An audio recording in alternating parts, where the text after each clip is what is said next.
Do you know scientifically that worry kills the cerebral cells of your brain? Yeah, they die. You know what can cure it? Not medicine. You know what can cure it? What's that? No medication. Can cure. What's that? So when you worry and stress and worry, it kills many cells of your brain in the middle. Your focus will disappear. Kaya nagkaroon ng Alzheimer yung iba. The cause of that is worry. Oh. You know what can cure that? Not medicine. Gratefulness. Wow. Praise the Science has proven that thanksgiving and gratefulness cures Father. Thank you, Pastor. those dead cells, that they will become alive again. Thank you. As in the blood, you tell the doctor about you, the doctor will not let the blood talk. Then they get some of your blood and they will know what you are. Taas ba yung ano mo, ganito, dugo mo, sa dugo makikita kung sino ka. Taas yung kriya mo. And even the doctors right now, scientifically, can predict through the blood when you will die. The one that kills your brain are stress, worry, and bitterness, and those negative things. It kills. But only gratefulness can revive them. Praise the Father. Kaya yung mga taong hindi mapasalamaton, madaling mamatay. Unthankful people, they easily die. Praise the Father. Tapos mag-mutate yung dead na yon sa body mo, then all of a sudden it becomes cancer. So be grateful in everything. Thank you, Pastor. Maliit na bagay. Kaya Thank you, sir. yung awit na count your many blessings, name them one by one.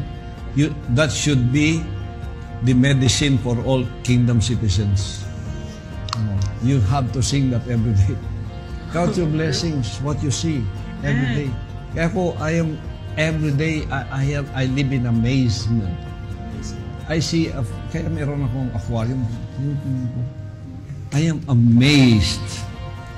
When I see a little creature like an ant, I'm so amazed. It has a brain, it has eyes, has legs, and it has direction. Pag ginaganon mo, tatakbo siya, magtatago. Like, we have an ipis last night. There in the pasenda. And he saw me. And I was going to patayin ko siya ganun. Nagtago siya doon sa gitna ng labesa, yung may bilog. Nagtago siya, he was hiding. I did not kill him anymore. Hiding for fear of his life. Just imagine, that's life. Life is a mystery and an amazement to me. Life. Yung mga plants. Even genius scientist cannot make one living plant, one living leaf. They can make artificial, but one living one, you cannot. Just imagine the life. Anything you plant, the soil is nothing to us. The dirt, the soil. But it gives life. Everything you put in there goes into life. Just imagine. Para sa atin, wala lang yung lupa. Pero ano man ang gano'n mo dyan, it blossoms, it gives life.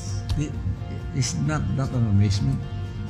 That's why every day, I live in amazement, I tell you. Every day, I live in amazement. I am amazed every day. Praise the Father. Praise the Father.